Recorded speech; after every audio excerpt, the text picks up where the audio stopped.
Bueno, llegamos a la última clase de Italia. En esta última clase vamos a ver el sur italiano en la Baja Edad Media y temprana Edad Moderna, centrándonos, sobre todo, para la Edad Media, en las dos dinastías que reinaron en el sur de Italia, angevinos y aragoneses. Y más tarde vamos a ver un poquito, aunque sea, de la temprana Edad Moderna en el sur de Italia y Sicilia, bajo los sucesores de los aragoneses, que son los primeros reyes Habsburgo españoles. Bueno, antes que nada, los angevinos. Bueno, cuando vimos la parte de Inglaterra, vimos justamente una dinastía angevina, que se va a originar cuando el conde de Anjou, este noble francés, se casa con la última heredera de los reyes normandos de Inglaterra, con lo cual pasan a ser reyes de Inglaterra e incluso controlar un auténtico imperio porque mantienen sus posesiones en Francia, que eran prácticamente, más tarde con el casamiento con Leonor de Aquitania, de uno de estos reyes, prácticamente controlan además 2/3 partes de Francia. Bueno, estos angevinos que vamos a ver en esta clase de hoy no tienen nada que ver con esa dinastía de Anjou. ¿Por qué? Porque estos angevinos, en realidad, eran miembros de la Casa de Francia. Estos angevinos se originan en Carlos de Anjou. ¿Quién era Carlos de Anjou? Bueno, miren, si ustedes recordarán, Luis VIII, también rebobinando hacia las clases de Francia, ¿ven por qué es importante seguir todo el seminario? Porque de esta manera la memoria se ayuda una a otra, porque todos los estados de Europa prácticamente están relacionados entre sí en la Edad Media. Sobre todo por casamientos y por históricamente, digamos, ¿no? Bueno, como les decía, Luis VIII de Francia tuvo 3 hijos, principalmente, que vivieron, que llegaron adultos, que fueron Luis IX, San Luis IX, rey de Francia, el mayor, obviamente, Alfonso de Poitiers y Carlos de Anjou. Y básicamente, Carlos era un hijo póstumo de Luis VIII, es decir, nació después de la muerte de su padre. Y su hermano, Luis IX, le va a entregar en apanazgo los condados de Maine y Anjou. De ahí toma su nombre justamente, Carlos de Anjou. Que un apanazgo, para los que no han escuchado ya esta explicación, que creo que debe ser la 4ª o 5ª vez que la doy, es lo que los españoles llaman un infantazgo. Básicamente es un territorio perteneciente a la corona, en este caso a la corona de Francia, que el rey entrega a un miembro cadete, o sea, puede ser un hijo menor o puede ser un hermano menor, como en este caso, a cambio de que renuncie a sus derechos sucesorios sobre la corona. De esta manera puedan heredar pacíficamente los hijos del miembro decano, es decir, del hermano mayor, podríamos decir.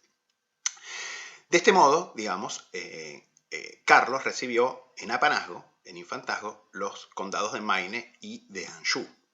Por eso es conocido como Carlos de Anjou. De hecho, se forma así un nuevo apellido, podríamos decir. Ya dejan de ser de Francia, digamos, o capetos, digamos, y pasan a ser, o sea, capetos siguen siendo, digamos, pero el nombre de la familia, el nombre de la casa, podríamos decir, pasa a ser el nombre del apanazgo principal, en este caso el Anjou. Pero, además, en 1246, a los 19 años, Carlos se va a casar con Beatriz, que era la heredera de los condados, riquísimos condados del sur de Francia, de Provenza y Foucalquier, que eran territorios externos al reino de Francia, ¿sí? O sea, no pertenecían, en principio, al reino de Francia occidental, con lo cual eran territorios libres. Y eran territorios muy ricos, eran posesiones muy ricas, todo el sur de Francia, sobre todo el sureste de Francia, muy vinculado con Italia, que era el país más rico de Europa en esta época y al mismo tiempo zona fértil, etc. Obviamente son territorios muy ricos.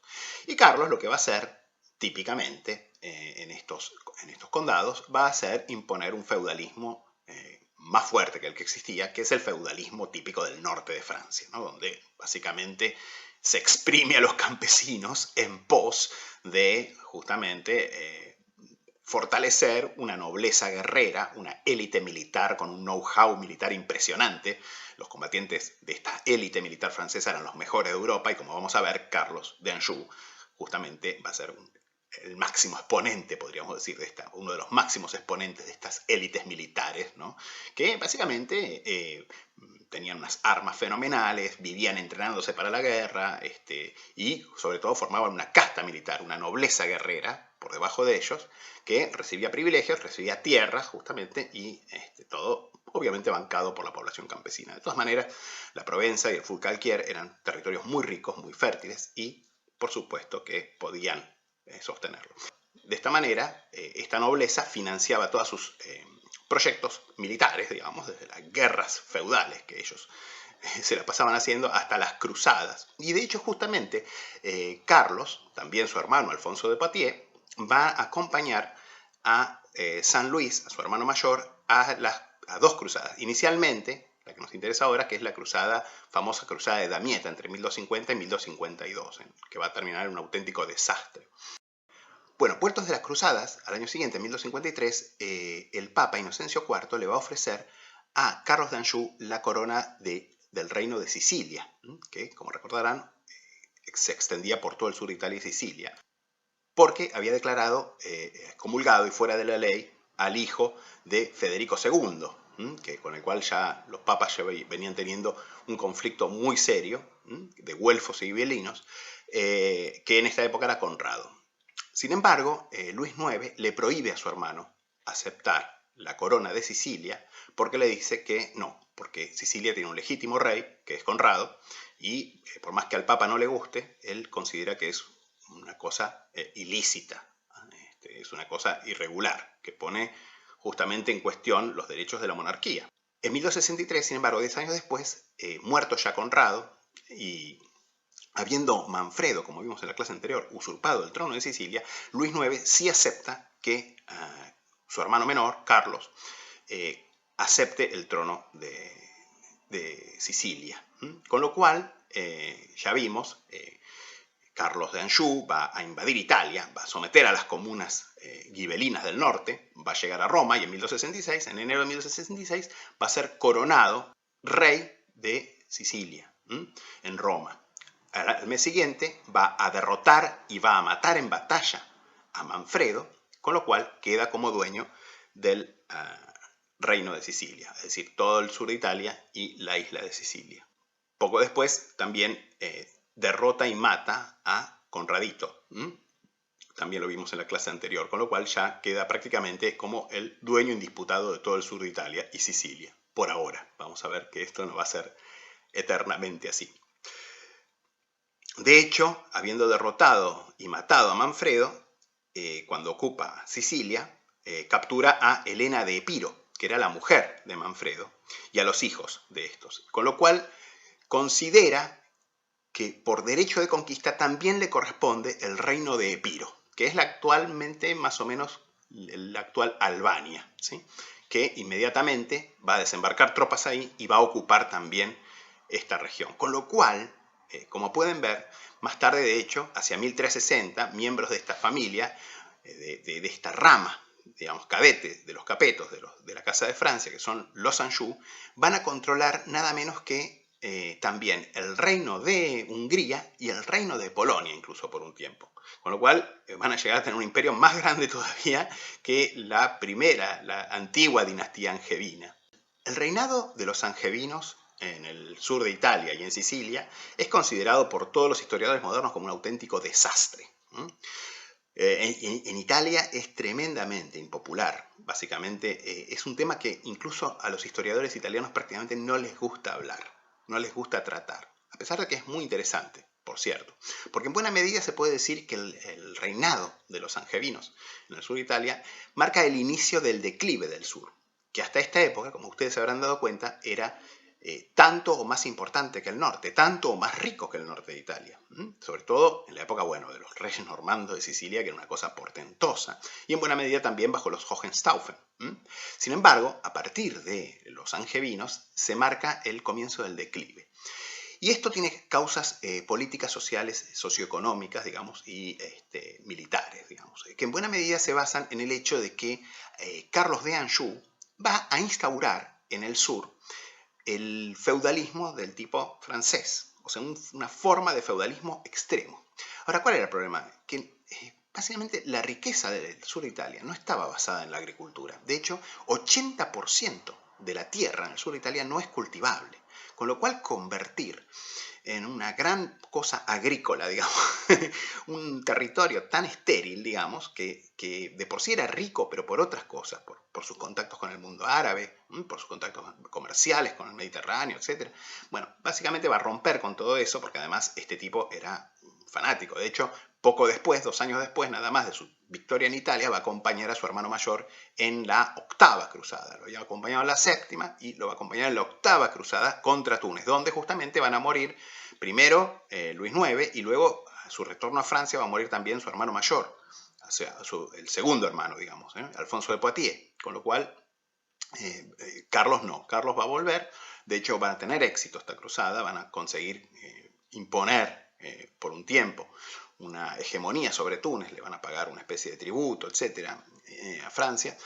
Y básicamente lo que va a hacer Carlos va a ser organizar todo el reino bajo la base del feudalismo francés. Porque básicamente Carlos considera su reino de Sicilia como un mero instrumento para su gran proyecto personal, que era obviamente otra cruzada. Porque el tipo, digamos, era un milico, un militar, digamos. Y su gran proyecto era la conquista, o mejor dicho, la reconquista por parte de los latinos del Imperio Bizantino. Es decir, una nueva cruzada que reconquiste Constantinopla y reinstaure un gobierno católico, podríamos decir, en Constantinopla, donde el cual, obviamente, él iba a ser el emperador. Con lo cual no tiene ningún problema en exprimir a los campesinos. De hecho, va a traer un montón de nobles, va a premiar a muchísima de la nobleza, sobre todo del norte de Francia, del Maine y del Anjou, con posesiones. Le va a entregar una octava parte de Calabria a algún noble francés del norte de Francia que no entendía nada ni tenía el más mínimo contacto con la población de ahí, ni ninguna relación con ellos, ni les tenía ningún aprecio a sus súbditos, ni nada, que básicamente es meramente para premiarlo, digamos. Entonces va a importar toda una masa de nobleza, a la cual le va a básicamente balotear todos los territorios sobre esta base de explotación feudal, digamos, de explotación agrícola, ¿sí? Y encima, fíjense, cosa notable, va a construir un nuevo castillo en Nápoles, que es el llamado Castel Nuovo, Castillo Nuevo, que se conoce también como Maschio Angioino, maschio que quiere decir macho, ¿no? en italiano, ¿no? Que es una forma de referirse tanto al castillo como a su parte principal, que era la gran torre central, que sobresale, digamos, de ahí el tema fálico, digamos, por sobre todo el complejo de fortificaciones, que era la torre donde generalmente estaba la residencia del rey, príncipe, noble o conde o lo que sea. Incluso en muchos casos estaba el tesoro, en este caso estaba el tesoro también, y también en algunos casos estaba la seca, la casa de moneda. Bueno, justamente en toscano, que es el idioma italiano original, se dice mastio, pero en este caso es conocido como Maschio Angioino, el macho angevino, podríamos decir, que básicamente, bueno, es una buena referencia también a Carlos de Anjou. Bueno, hacia 1282, Carlos de Anjou ya tiene, básicamente está concentrando una mega flota a partir de los enormes recursos que ha ido amasando, masticando y deglutiendo de sus nuevas posesiones, una tremenda flota y un gigantesco ejército para justamente cumplir su plan de hacer una nueva cruzada contra el Imperio Bizantino, que básicamente muy probablemente no iba a poder resistirse. Cuando justamente se va a producir un hecho, obviamente que los italianos han romantizado profundamente, de hecho hay una famosísima ópera de Verdi, cosa notable, escrita originariamente en francés, que son i vespri siciliani, las vísperas sicilianas. Porque justamente en el día de las vísperas de Pascua, el 30 de marzo del año 1282, se va a producir un hecho que en verdad es un mero catalizador de lo que ya la gente en todo el sur de Italia, pero más que nada en Sicilia, que va a ser prácticamente olvidada, porque además Carlos de Anjou va a transferir la capital del reino a Nápoles y básicamente va a relegar Sicilia de una forma absolutamente total, digamos, ¿no? Con lo cual Sicilia va a pasar a ser el último orejón del reino encima, ¿no? Y justamente, como les digo, el 30 de marzo de 1282 se va a producir un hecho que va a ser como el disparador de un descontento que ya los sicilianos tenían enorme contra esta ocupación francesa, contra este loteo de su tierra, relegando además a la nobleza tradicional de muchos siglos de antigüedad, de origen mayormente normando, que había en Sicilia, etc., que va a hacer que un soldado francés, un soldado angevino, podríamos decir, borracho, va a palpar en una requisa, digamos, una especie de palpar para ver si tenían armas, con una excusa a una chica muy bonita, que era la esposa de un noble siciliano, digamos, y bueno, una cosa bien siciliana, porque el marido inmediatamente saca la espada y lo degüella a este soldado insolente, luego de lo cual solo queda la rebelión total, digamos, o sufrir las consecuencias, digamos, ¿no? Porque obviamente que Carlos de Anjou, digamos, no era un tipo muy comprensivo que iba a entender que le iban a matar sus soldados impunemente. Sin embargo, lo que hacen los sicilianos es que en realidad ya estaban en contacto secreto con Pedro III de Aragón. ¿Y quién era Pedro III de Aragón? Bueno, el rey de Aragón, pero además era el marido de Constanza II, que era la hija de Manfredo, que nunca, por cierto, había relegado sus derechos a suceder a su padre, porque en Sicilia no había ley sálica. Perfectamente la heredera y su consorte podían reclamarse reyes de Sicilia, con lo cual van a pedir ayuda a Pedro III, y Pedro III efectivamente en agosto del mismo año va a desembarcar con un ejército enorme en Trapani. Para entonces ya los rebeldes controlan la isla, y aunque Carlos de Anjou va a hacer varios intentos muy fuertes, obviamente porque además contaba con un ejército descomunal que había estado preparando para una invasión al Imperio Bizantino, va a tratar de desembarcar varias veces en la isla, la flota aragonesa y las tropas que defienden la isla lo van a rechazar una y otra vez. Con lo cual, básicamente, se va a producir un fenómeno, digamos, que va a ser que el reino de Sicilia, hasta entonces la mitad sur de Italia y la isla de Sicilia, va a quedar dividido en dos. El sur de Italia, que a partir de ahora nosotros vamos a llamar Reino de Nápoles, pero cuyo nombre oficial seguía siendo Reino de Sicilia, va a quedar para Carlos y sus descendientes, los angevinos. Los angevinos napolitanos, podemos decir. Y el Reino de Sicilia, o sea, la isla de Sicilia, el reino insular de Sicilia, va a quedar para los aragoneses y luego los descendientes de la rama de aragoneses sicilianos, podríamos decir, de la Casa Real de Aragón, la rama de los reyes de Sicilia. Y esta realidad se va a prolongar hasta el año 1442-43, en que Alfonso el Magnánimo, rey de Aragón, conquista incluso también el reino de Nápoles.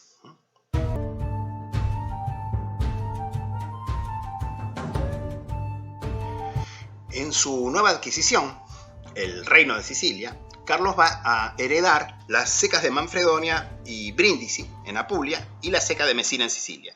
Pero va a clausurar Manfredonia y va a transferir el taller a Barletta. Y desde la reforma de 1278, las secas en la península van a ir concentrándose en una nueva seca central en el Castel Capuano, en Nápoles, que va a ser la nueva capital. Y Messina, como vemos, se va a perder en 1282 cuando los aragoneses toman la isla de Sicilia. Entre 1266 y 1278, Carlos va a acuñar el Reale, nueva versión del Augustale de Federico II, con el mismo peso y fino, unos 5,3 gramos y 20,5 quilates de fino, y su medio, o sea, el mezzo reale. Y además se va a acuñar el tarí de peso irregular y en oro de distinta graduación, como vimos, 16 y 1/3 de quilates. El oro de tipo tarí, en realidad, se acuña en dos tipos bajo Carlos de Anjou. Uno para las piezas pesadas, que van de unos 8 a unos 4,5 gramos, que tiene el rey como caballero al galope blandiendo la espada en anverso, y el reverso usual con la cruz larga de la leyenda bizantina, podríamos decir, Iesus Christos Nica. Y otro tipo para los más livianos, cuyo peso va de 0,65 a 1,3 gramos, con la inicial del rey en anverso, la K, y el escudo con lices en reverso, el escudo angevino, que básicamente deriva del escudo de la Casa de Francia. Dejando los denari de vellón para verlos al final, digamos que con la reforma de 1278 se van a introducir nuevas denominaciones en oro y plata, que son, por cierto, muy hermosas.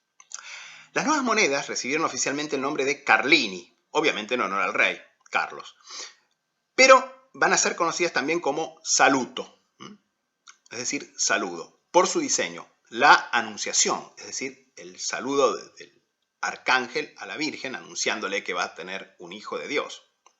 Un diseño del joyero grabador Giovanni da Fortino.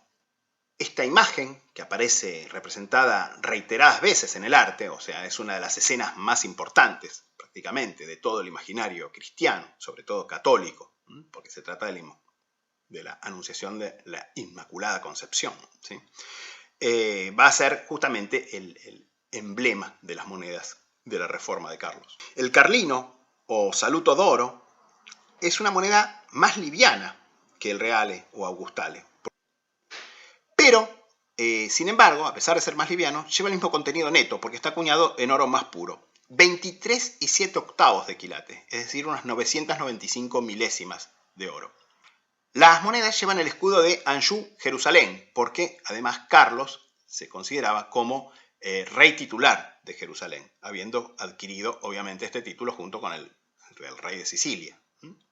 Si bien va a estar disputado, pero más tarde incluso él va a comprar el título de rey, o sea, los reclamos, digamos, sobre este título a otra heredera. Y lleva la titulatura de Carlos en torno y, en reverso, la imagen de la anunciación del arcángel a la Virgen María, como les digo, una escena frecuentemente representada en el arte sacro. En el centro de la escena, además, fíjense, se ve un jarrón con 3 flores de lirio, que es símbolo de la pureza, de la virginidad. Pero la verdadera innovación, podríamos decir, fue la creación del saluto o carlino d'argento, o sea, de plata, porque nunca antes se había acuñado una moneda de plata fina en el sur, y menos de tipo grosso. Su peso es de 3 trapezi, 15 granos, unos 3,34 gramos, y su fino es de 11 onzas, 3 sterlini, lo que equivale a 929 milésimas. La introducción del carlino de plata, que va a correr a razón de 15 carlini de plata, o saluti de plata, por 1 de oro, permitió suprimir el tarí, que era el último resabio árabe del sistema monetario.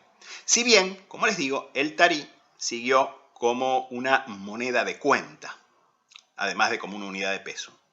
Así, 6 ducados de oro van a equivaler a 20 tarí de 20 granos cada uno, grani. Medios carlini, tanto en oro como en plata, también se acuñaron, pero son mucho más raros. En vellón se continuó a lo largo de todo el periodo con la acuñación de denari de vellón bajo. Su calidad es incluso inferior a las del periodo Hohenstaufen tardío, porque pesan menos, y tal vez incluso es probable que tengan menor contenido de plata todavía. Y dado que los de los Hohenstaufen promediaban un 2% de plata nada más, los de los angevinos son casi cobre. El bajo peso motivó además la desaparición del óbolo o medio denaro. Inicialmente, Carlos continuó con los cambios anuales de tipología, establecidos justamente en tiempos de los Hohenstaufen y que básicamente funcionaban como un impuesto, es decir, un sistema de renovatio monetae. Se obligaba a la gente a cambiar sus monedas por otra de diseño nuevo todos los años y obviamente pagando una tasa que era un impuesto. Sin embargo, Carlos se había comprometido con el Papa a dar fin a este sistema de renovatio monetae y de hecho lo va a concluir luego de la Reforma. Es decir, luego de la Reforma ya no va a haber más cambios constantes de diseño y todos los denarios van a mantener el mismo valor porque básicamente seguramente lo reemplazó con algún otro impuesto porque bajo los angevinos no van a faltar impuestos. Inevitablemente los diseños son variados, incluyendo el escudo angevino, las cifras reales K, KA, KAR, o sea, CAR de Carlos, K y Lis, etc., y diversos tipos de cruz en reverso.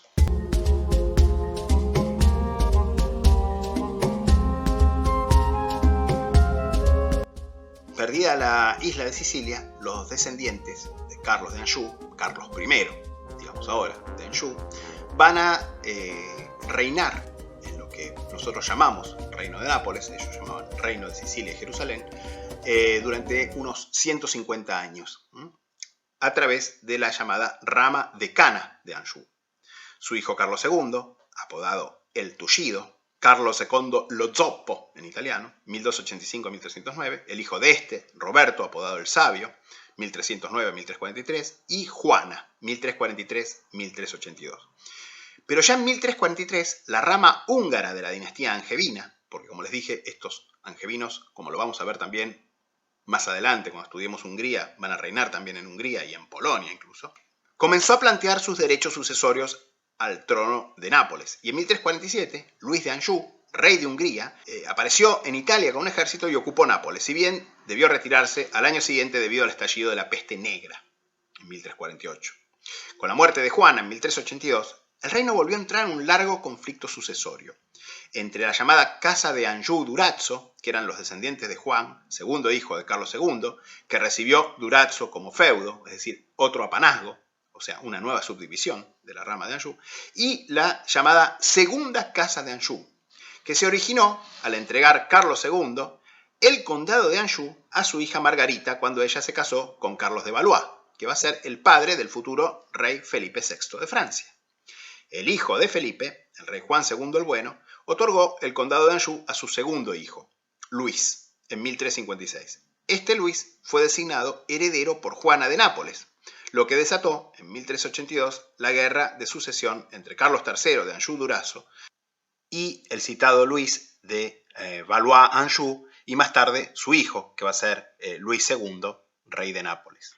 Las dos dinastías paralelas van a pervivir hasta el año 1435. En 1389, Ladislao, hijo de Carlos III de Anjou-Durazzo, va a ser reconocido rey de Nápoles por el Papa, y entre 1405 y 1413 va a conquistar toda Italia central, conquistando y saqueando incluso la propia Roma en el año 1413 para morir al año siguiente. Ladislao va a ser sucedido por su hermana, Juana II, que al morir sin descendencia va a ser la última reina de la línea, digamos, más original, que era la de Anjou-Durazzo. Juana va a adoptar y nombrar como heredero a Alfonso, el futuro Alfonso V de Aragón. Sin embargo, este nombramiento va a ser disputado por René, el último representante de la casa de Valois-Anjou, el hijo de Luis II. Y concretamente va a seguir la guerra civil hasta que finalmente Alfonso V, efectivamente a la muerte de Juana, invade el reino de Nápoles, se apodera de prácticamente todo el reino, y finalmente René va a morir en 1480, unos casi 40 años después de esto, en Francia, pero va a mantener reino titular de Nápoles hasta su muerte.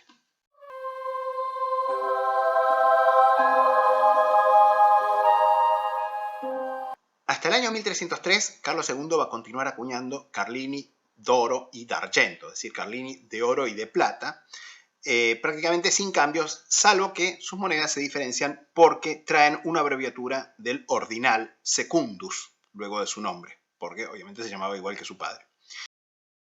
En 1303, sin embargo, va a haber una reforma monetaria.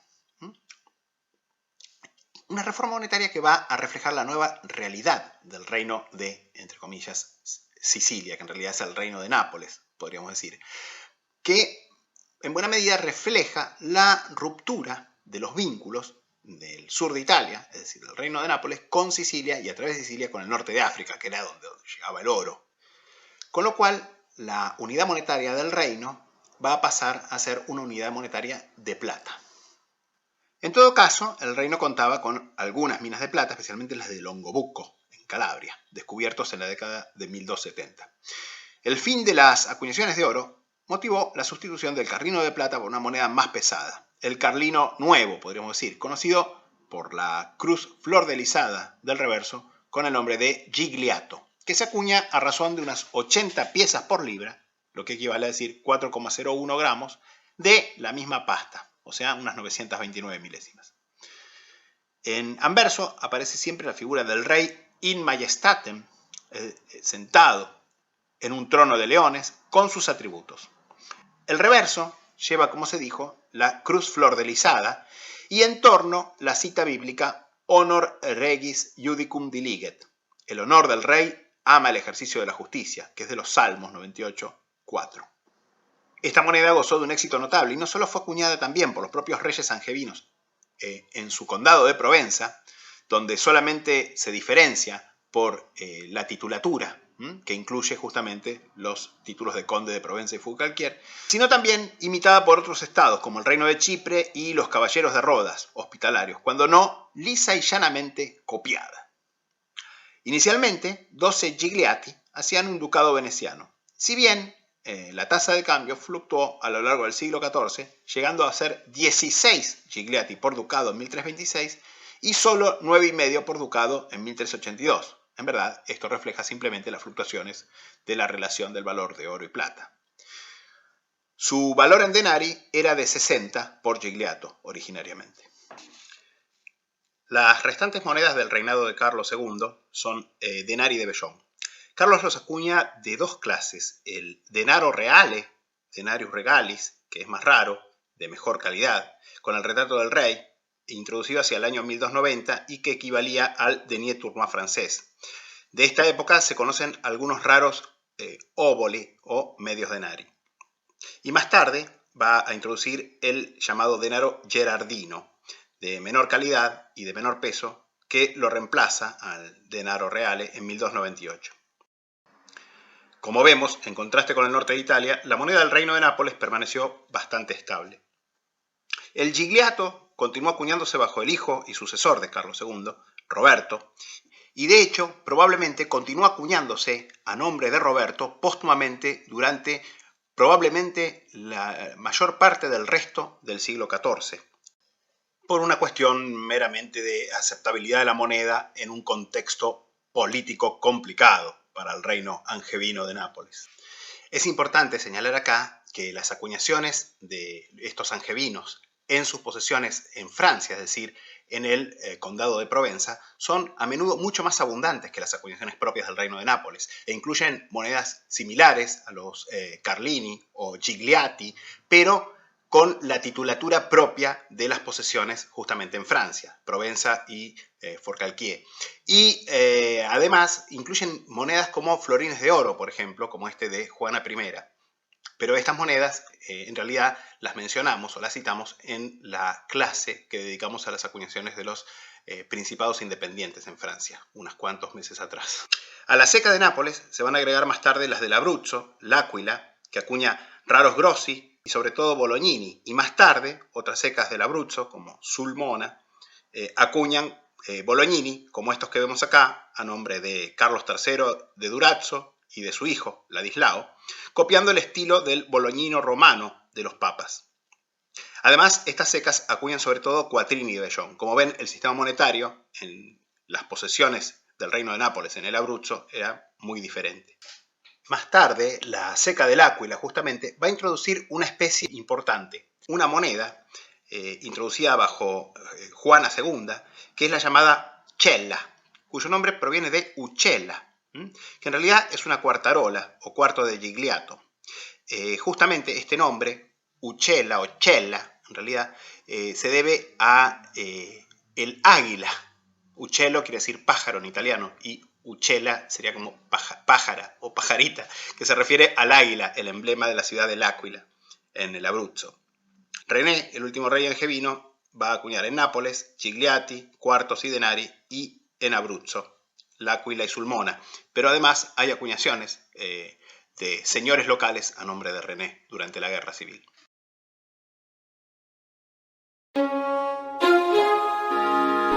Bueno, vamos a empezar mirando algunas monedas de los angevinos en Nápoles, ¿no? En el reino de Sicilia, pero que en verdad más tarde va a ser lo que nosotros llamamos reino de Nápoles. Y acá tienen justamente el gigliato. Es un gigliato de Roberto il Saccio, Roberto el Sabio, tercer rey angevino de Nápoles, que reinó entre 1309 y 1343. Y en verdad esta moneda, por su estilo, es probablemente una acuñación póstuma, porque estos gigliati duraron acuñándose durante muchísimo tiempo. Por eso no hay gigliati a nombre de los sucesores, prácticamente muy poquitas monedas de este tipo, de esta denominación, a nombre de los sucesores de Roberto, porque se siguieron acuñando a nombre de Roberto. Así que esta moneda puede ser una moneda de 1360 o incluso de 1380, por ahí.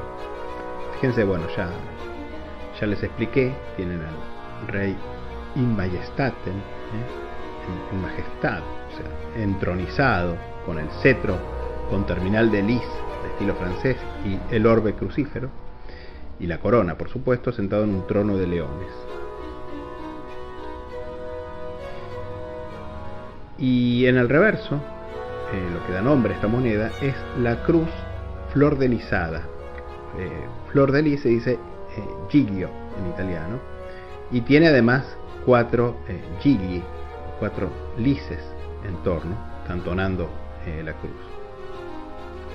Bueno, básicamente es una moneda muy común, por cierto, porque como les digo, continuó acuñándose durante muchísimo tiempo, prácticamente sin cambios, a nombre de Roberto, que es el único rey con este nombre en Nápoles. Así que es una linda moneda grande, de plata fina, y bastante accesible para los coleccionistas. Concretamente esta la compré en Italia, como pueden ver. Pasando a los denari, bueno, vamos a ver primero los denari de Bellón de Carlos I de Anjou. Y justamente este denaro es realmente excepcional, en el sentido de que es muy raro, muy raro, que los denari de Carlos de Anjou estén acuñados en cospeles redondos, completos como este. La verdad es una maravilla. Increíblemente redondo, increíblemente bien acuñado, increíblemente legible esta moneda con KA, las primeras dos letras del nombre del rey en anverso. Y en reverso, como casi siempre estas monedas, tiene una cruz. Bueno, les muestro muy rápidamente para que comparen. Ven, esta es la calidad típica de un denaro de Carlos de Anjou. Acá tienen uno, por ejemplo, miren lo que es el cospel, miren lo que es la acuñación. Nada que ver, ¿no? Lamentable. Acá tienen otro, ven lo que son. Normalmente son una inmundicia estos denari de Carlos de Anjou. Otro con la lis en anverso y la cruz de Jerusalén, cantonada de crucecitas en reverso. Recuerden que los angevinos eran además reyes titulares de Jerusalén. Otro más, un poco más redondito y un poquito mejor acuñado. Este se atribuye a la ceca de Brindisi, con la lis en anverso y una cruz florderizada. El último tipo que les muestro para Carlos de Anjou, este denaro con la K y una lis. Esta moneda está un poco gastadita, pero está bastante bien acuñada. Y la cruz con puntitos en las terminales, en reverso. Pasando a Carlos II, Carlos II lo zoppo, Carlos II el lisiado, el tullido.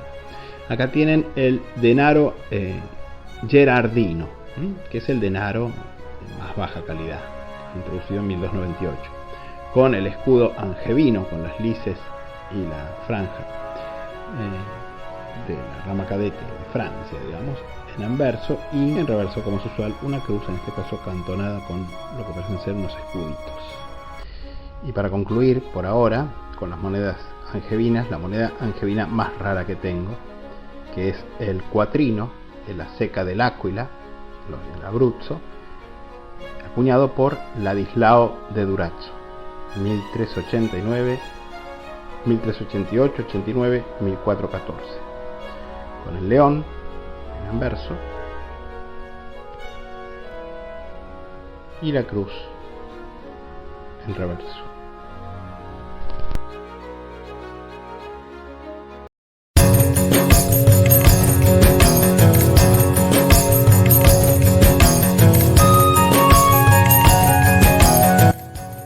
Pasando a Sicilia, digamos que la ocupación de la isla por los aragoneses va a desatar una guerra que va a ser conocida como la Guerra dei Vespri Siciliani, la Guerra de las Vísperas Sicilianas, que se va a prolongar durante 20 años.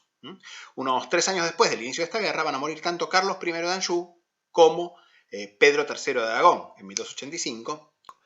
Pedro va a ser sucedido primero por su hijo Alfonso y luego, en 1291, por su otro hijo, Jaime, que va a ser Jaime II de Aragón y Jaime I de Sicilia, o Giacomo I de Sicilia. Si bien en 1295 va a ceder Sicilia a su hermano menor, Federico, que a pesar de ser el segundo rey con este nombre, el segundo rey de Sicilia con el nombre Federico, va a adoptar el estilo Federico III, que es como lo vamos a llamar y es como aparece citado en documentos, monedas, etc.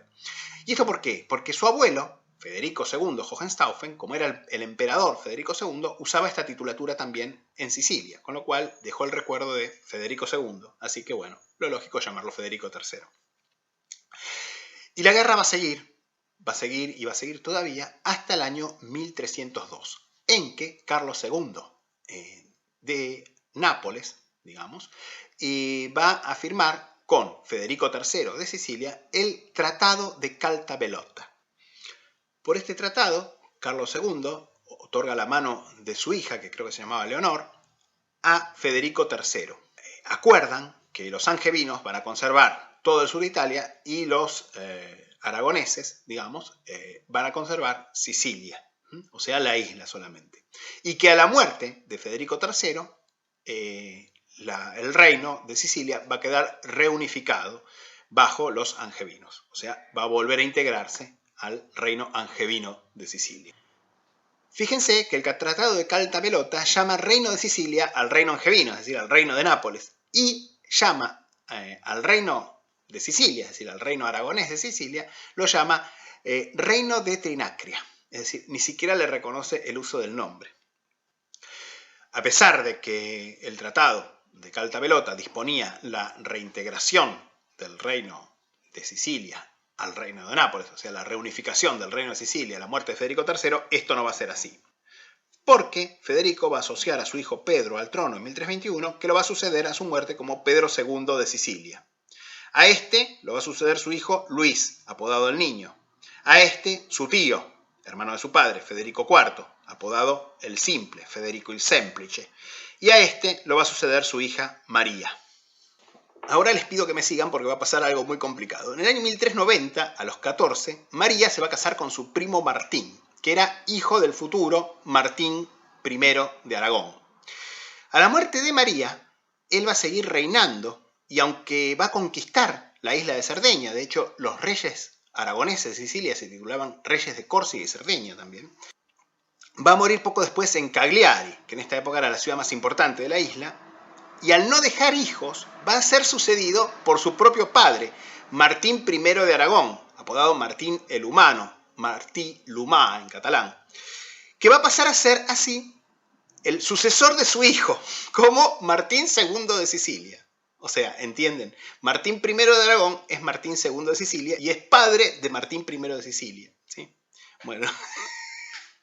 Muerto el año siguiente, en 1410, y luego de un interregno de 2 años, Martín fue sucedido por su sobrino, Fernando I de Trastámara, que era infante de Castilla, por lo que Aragón va a quedar bajo una rama cadete, digamos, aragonesa, de la Casa Real de Castilla, que en esta época eran los Trastámara. Fernando va a morir joven, a los 35 años, y va a ser sucedido en todos los territorios de la corona aragonesa por su hijo Alfonso, apodado el Magnánimo, que va a ser Alfonso V de Aragón y Alfonso I de Sicilia. Alfonso es uno de los personajes más notables de su tiempo. Era un soberano culto, amante de la poesía, de las artes y sobre todo un gran admirador del pasado griego y más que nada del pasado romano. De hecho, fíjense, acá les busqué una imagen, tenía un parecido asombroso con Trajano, emperador romano que, como él, era de origen español. Va a ser un mecena de poetas y de artistas, pero sobre todo, además, va a ser un gran líder militar. Porque habiendo sido designado heredero por Juana II de Anjou para sucederla en el reino de Nápoles, en 1435, cuando obviamente no es reconocido en esta titulatura, va a invadir el reino de Nápoles y va a ir conquistando una por una todas las ciudades importantes del reino hasta poner sitio a Nápoles, que luego de un asedio de unos 6 meses va a caer en sus manos en el año 1442. Para conmemorar su conquista, Alfonso va a hacer construir en la entrada del Maschio Angioino un arco triunfal de estilo romano, pero doble. Fíjense, hasta en esto se parecía a Trajano. A pesar de los reiterados pedidos de su esposa, la reina, que había quedado gobernando en España, los territorios españoles de la corona aragonesa, Alfonso no va a volver nunca más a Aragón. De hecho, va a morir en Nápoles. En realidad dicen que una de las razones por las cuales Alfonso nunca volvió a España, nunca volvió a Aragón, fue que se había enamorado de una jovencita, Lucrezia d'Alagno, una joven noble napolitana, que la conoció así. Y esto lo cuento obviamente porque tiene relación con las monedas, si no nos interesaría. Dicen que en una ceremonia tradicional, Alfonso entregaba un saquito de monedas, una bolsita con monedas de oro que se llamaban alfonsi, o sea, alfonsos, a distintas chicas nobles de Nápoles, digamos, en ocasión de esta ceremonia, digamos. Y cuando se acercó a Lucrezia d'Alagno, Lucrezia dice que abrió la bolsita, sacó una sola moneda de oro y le dijo: "D'Alfonsi a me basta uno". A mí con un solo Alfonso me basta. Bueno, con lo cual conquistó al rey. Y de hecho esta chica era muy culta, muy inteligente. Y vivió un romance, según algunos platónico, según otros no tan platónico. De hecho, bueno, Alfonso también tuvo otras amantes y tuvo hijos, como vamos a ver. Pero lo cierto es que básicamente nunca más volvió. Murió de malaria en 1458, contraída durante una cacería en la zona pantanosa que rodea Nápoles. Una típica forma de morir de los gobernantes extranjeros en Italia. A su muerte, Alfonso fue sucedido en prácticamente todos los territorios de la corona por su hermano Juan. Sin embargo, Nápoles, al haber sido adquirida por derecho de conquista, en Nápoles, no así en Sicilia, en Nápoles Alfonso pudo imponer a su hijo ilegítimo, Fernando, conocido como Ferrante. Bueno, la historia de Ferrante y la de sus descendientes y sucesores en Nápoles las vamos a ver un poco junto con las monedas.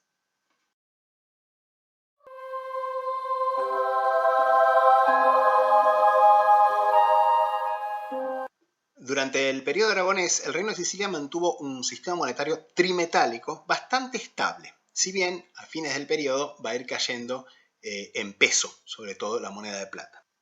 Digo trimetálico porque este sistema va a incluir monedas de oro fino, plata fina y vellón bajo, prácticamente en algunos casos casi cobre, acuñadas sobre todo salvo raras excepciones, salvo raras emergencias, podríamos decir, en la Ceca de Mesina. Primeramente, en oro, Constanza y su consorte, Pedro III, el Grande de Aragón, como Pedro I de Sicilia, van a introducir el pierreale, que sería real de Pedro, de estándar idéntico al carlino de oro napolitano de Carlos I, unos 4,58 gramos de oro 995 milésimas.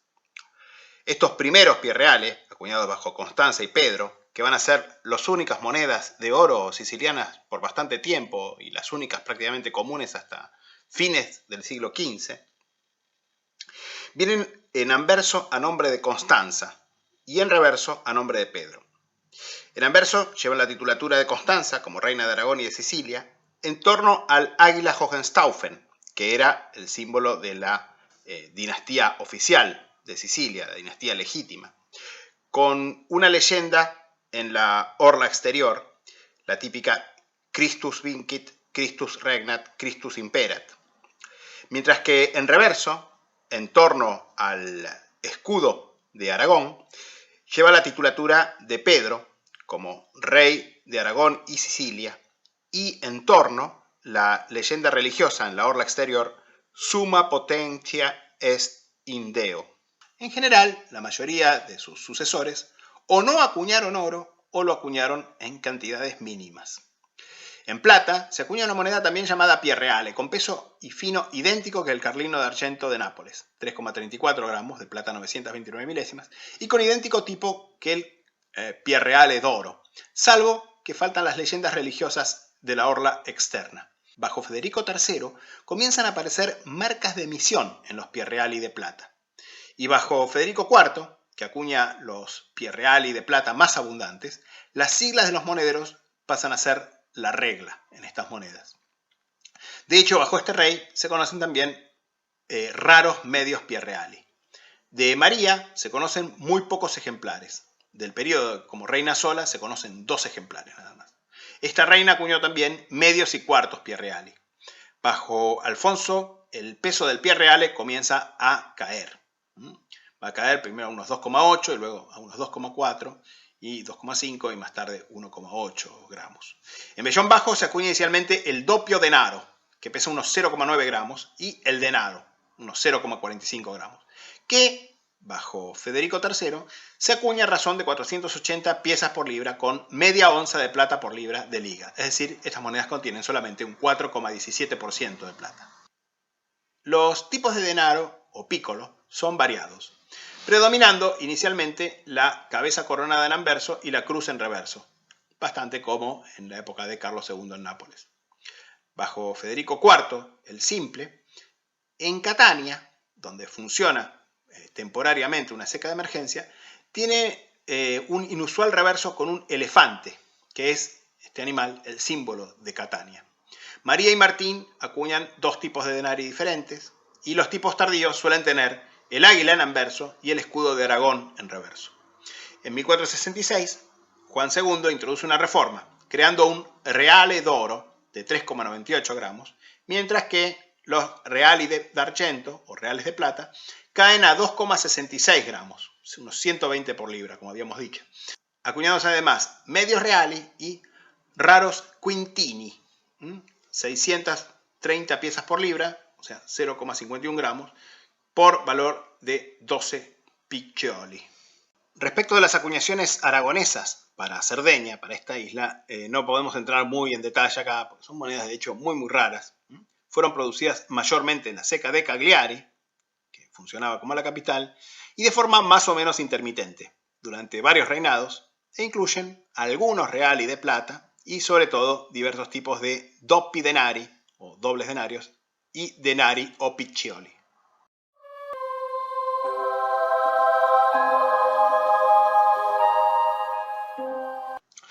No me acuerdo si lo dije, pero Alfonso ya aparece, su nombre, citado en las acuñaciones del reino angevino de Nápoles, el reino angevino de Sicilia, como más les guste, desde que es adoptado por Juana II como heredero, como hijo y heredero. Y de hecho, inmediatamente a la muerte de Juana, al no reconocérsele sus títulos, va a invadir el reino de Nápoles, va a empezar a ocupar las ciudades del reino de Nápoles y ya va a producir acuñaciones en su propio nombre. Cosa notable, en sus acuñaciones napolitanas, Alfonso va a omitir siempre el título de rey de Aragón y en cambio se va a citar como Alfonsus Dei Gratia, Rex Cicilie, así, dos veces con C, Rex Cicilie Citra et Ultra, es decir, Sicilia de más acá, rey de Sicilia de más acá y de más allá, es decir, de las dos Sicilias, de Nápoles y de Sicilia. En total 5 secas van a acuñar a nombre de Alfonso, pero solamente Gaeta y Nápoles son dignas de mención sobre todo. Gaeta acuña el llamado Alfonso d'Oro, moneda conocida por los numismáticos modernos como sesquiducato, es decir, 1,5 ducati, en razón de su peso. Esta moneda tiene el cuartelado circular de Aragón y Nápoles en anverso y la imagen del rey como caballero al galope en reverso. Y la emisión en Gaeta se extiende quizá hasta 1443, cuando su producción se transfirió a Nápoles. Esta ciudad, capital del reino, va a ser obviamente la ceca más importante. Además del Alfonso de oro, se acuña el de plata, o carlino, 88 piezas por libra, con un peso teórico de 3,96 gramos, pero con un peso promedio observado bastante más bajo, unos 3,5 gramos, con la típica figura del rey sentado en anverso y el cuartelado circular de Aragón y Nápoles en reverso.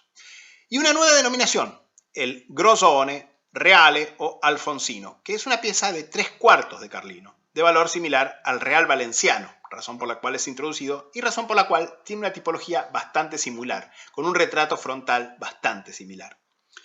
El cuarto de carlino fue solamente acuñado en L'Aquila, que también produjo el reale.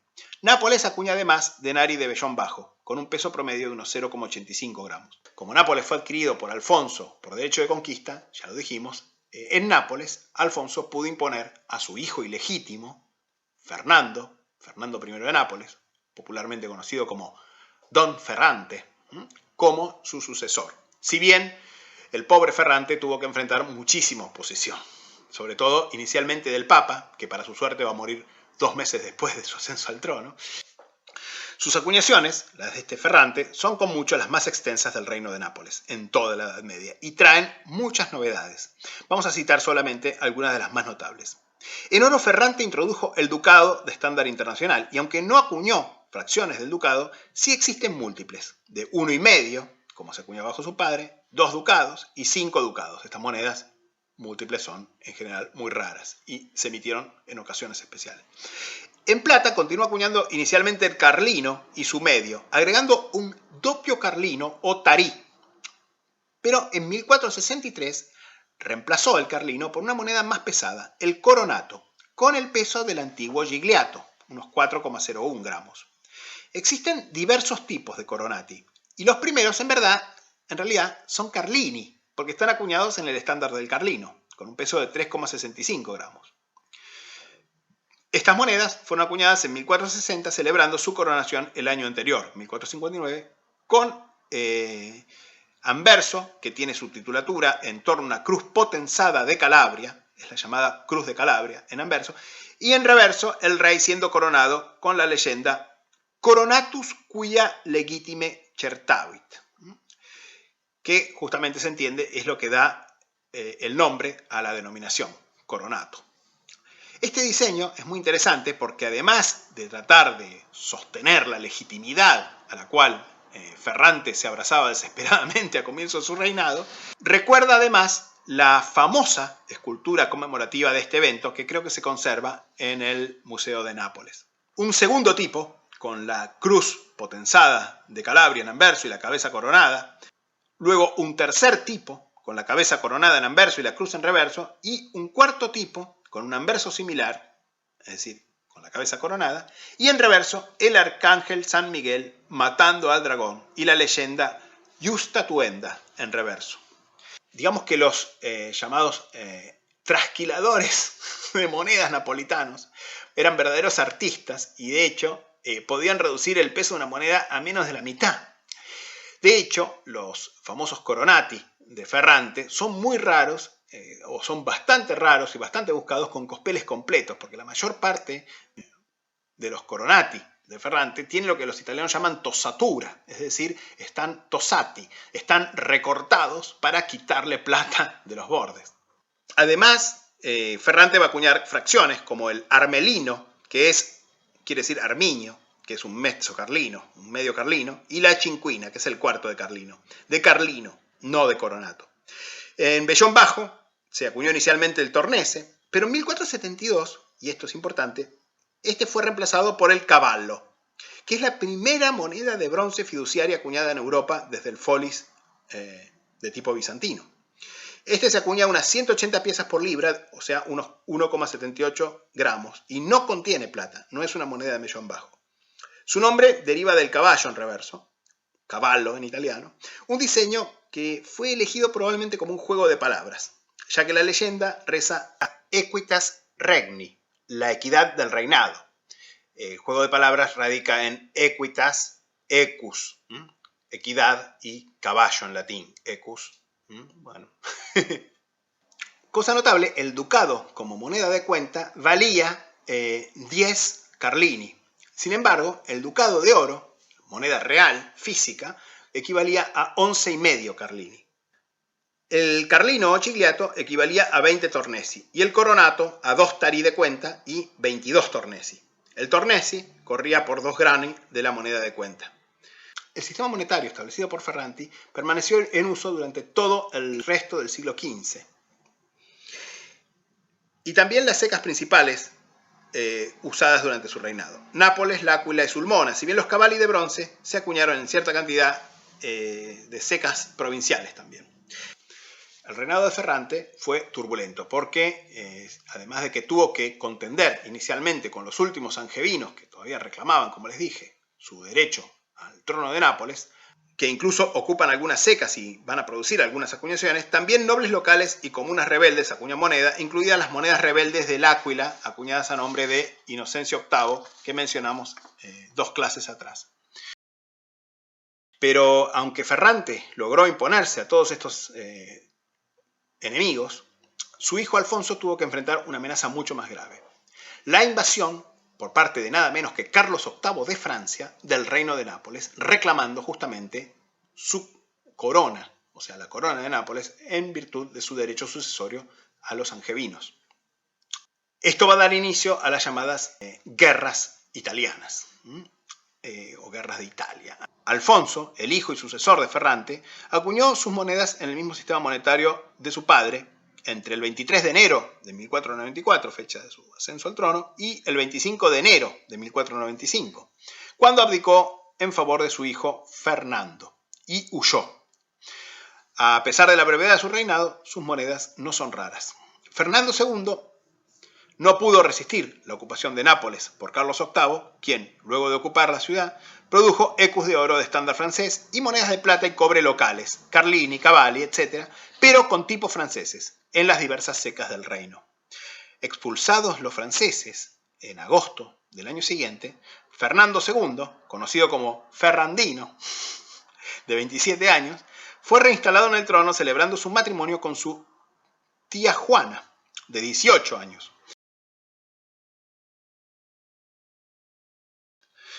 Pero, como dice el cóndor de Seré, cuando todo parecía sonreírle, se casaba con su tita de 8 años menor que él, etc., y iniciaba un reinado auspicioso, va a enfermar y va a morir repentinamente, unas 3 semanas después. El trono fue ocupado entonces por su tío Federico IV, último rey de la rama napolitana de los aragoneses.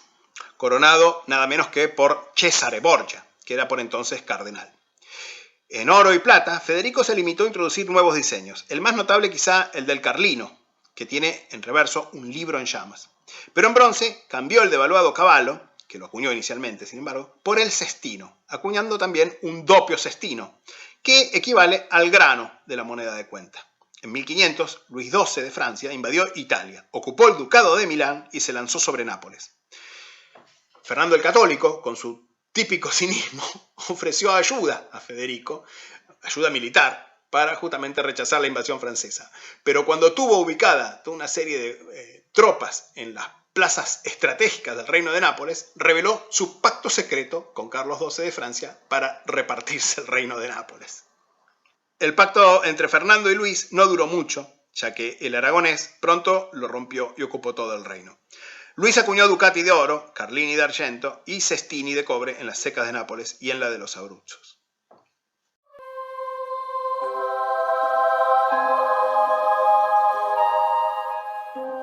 De esta manera, Nápoles pasó a ser gobernada también por virreyes españoles, podríamos decir. Inicialmente aragoneses, como venía siendo Sicilia hasta ahora, y luego españoles. Dado que básicamente la historia ya en este caso no nos interesa tanto, vamos a pasar directamente a analizar rápidamente las acuñaciones. Bajo los reyes católicos y luego bajo Fernando solo se acuñan el ducato d'oro, el carlino de argento, en varios tipos, y su medio, y el cestino de cobre.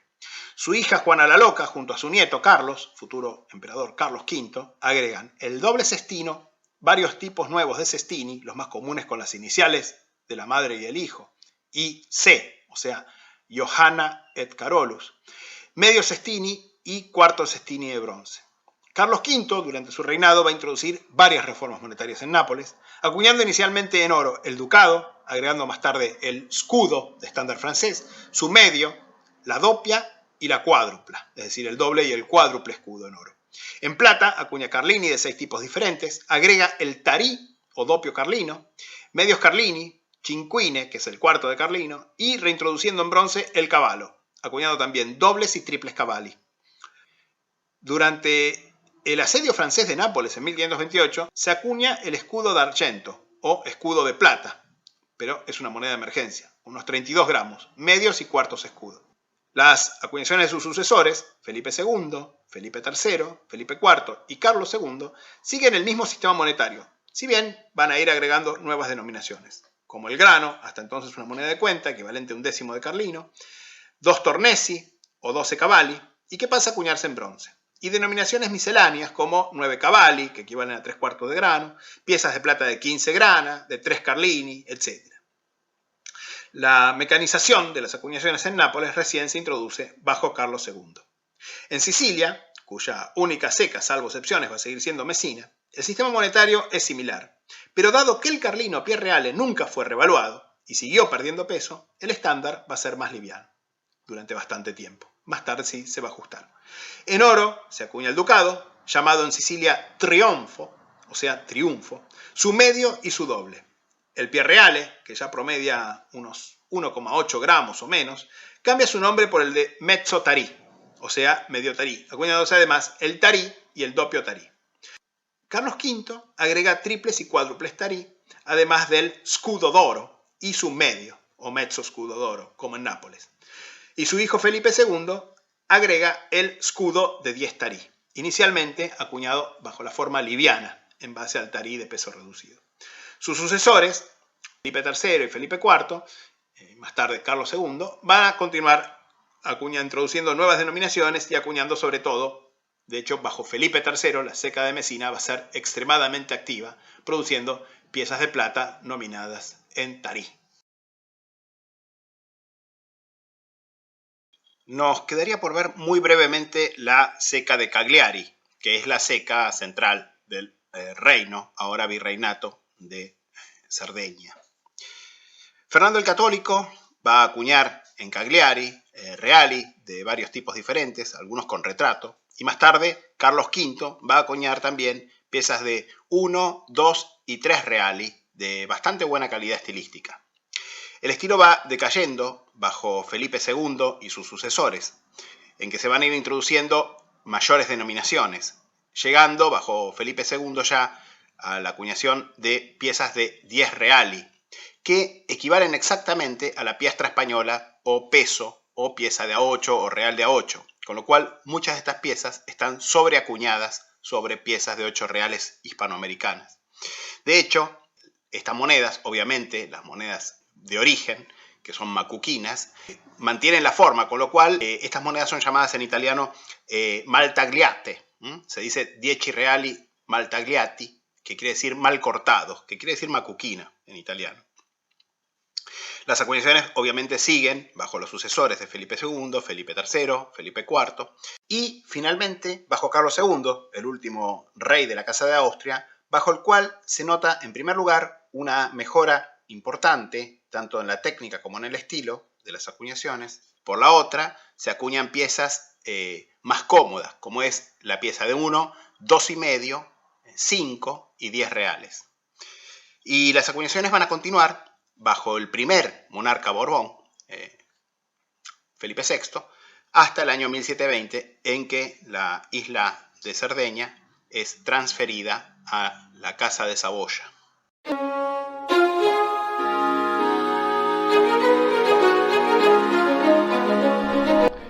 Bueno, pasando a las monedas de los aragoneses en Sicilia y luego en Nápoles, y más tarde sus sucesores Habsburgo, la primera moneda que les muestro es el primer tipo de pie reale de plata, pie reale d'argento. Y estos vienen a nombre de Costanza como reina, como dice la titulatura, reina de Aragón y Sicilia en anverso, con el águila Hohenstaufen, que es el símbolo de la dinastía legítima de Sicilia, de la cual justamente Costanza pertenecía. Su marido era consorte, por lo tanto el anverso de estas monedas es este, y no como a veces aparece en otros casos el que cita a su marido. Así que Costanza, en realidad dice Costa, pues Arago et Sicilia Regina, o Regia, creo que está abreviado también, con el águila en un heptafolio, en esa orla decorativa de siete lóbulos, cantonados de anillitos. Y en reverso cita a su marido, que humildemente aparece como P de Igra, Arago et Sicilia Rex. P, o sea, Pedro. Pedro el Grande, Pedro III de Aragón, Pedro I de Sicilia, como consorte de Constanza. También tenemos algunos denari, este de su sucesor, de su hijo y sucesor, Jaime II, ya como primo de Sicilia, como rey de Sicilia, con su cabeza coronada en anverso y la cruz cantonada de anillitos en reverso. Este es el primer piccolo o picciolo, como se dice en siciliano, se decía en siciliano en la Edad Media estas monedas, ¿no? Pequeño denario. Otro con el mismo tipo, a nombre de su hermano menor, ¿no? Recuerden, Jaime era el segundo, Alfonso era el hermano mayor, Jaime era el del medio, y este tercero era Federico III de Sicilia. Este solamente heredó Sicilia, que se la cedió a su hermano, ¿no? Y fíjense, bueno, el tipo es el mismo, básicamente, aunque esta moneda es más cruda y está un poco más gastadita, y tiene la cruz cantonada por una creciente, nada más. Una moneda mucho más rara, más interesante, mejor conservada, este denaro, este piccolo, acuñado durante el reinado conjunto de María con su consorte Martín I de Sicilia, o sea, Martino Primo de Sicilia. Ya les expliqué la historia bastante inusual de esto. Este denario fue acuñado entre 1392 y 1401, 1402, no recuerdo, el reinado de conjunto de María con su consorte, con el escudo romboidal, que es el escudo de la reina. La reina, en lugar de tener un escudo en forma de escudo militar, digamos, escudo en forma de pala y esas cosas, tiene un escudo en forma de rombo. Y en el reverso una cruz cantonada de coronas y de las iniciales. Los denari tardíos tienen siempre el águila en anverso y el escudo en reverso, y a veces es difícil saber qué rey los acuñó, porque son muy difíciles de leer, porque son muy crudos, son monedas muy livianitas y suelen estar muy mal acuñadas. Este, tengo entendido, es de Alfonso el Magnánimo, como Alfonso II de Sicilia. ¿Ven? Anverso el águila, reverso el escudo de Aragón con la cruz arriba. Bueno, acá tienen otro. Este no les puedo asegurar todavía, tendría que chequearlo con cuidado. Todavía no tiene etiqueta, o sea que todavía no está oficialmente clasificado, pero es de la misma época. Como les digo, estos tienen todos el mismo tipo. Este tiene un anillito a la izquierda del escudo de Aragón, eso puede ayudar. Y se lee bien Rex Sicili.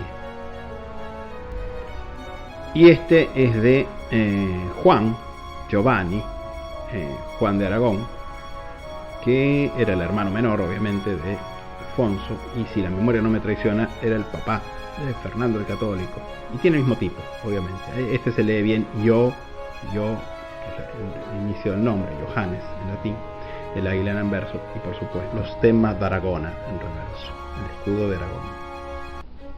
Y para concluir con las acuñaciones napolitanas anteriores a la dominación española, podríamos decir, les presento una de las monedas más raras que tengo del reino de Nápoles, que es este caballo acuñado por Luis XII de Francia en la Seca del Áquila durante la ocupación francesa del reino de Nápoles.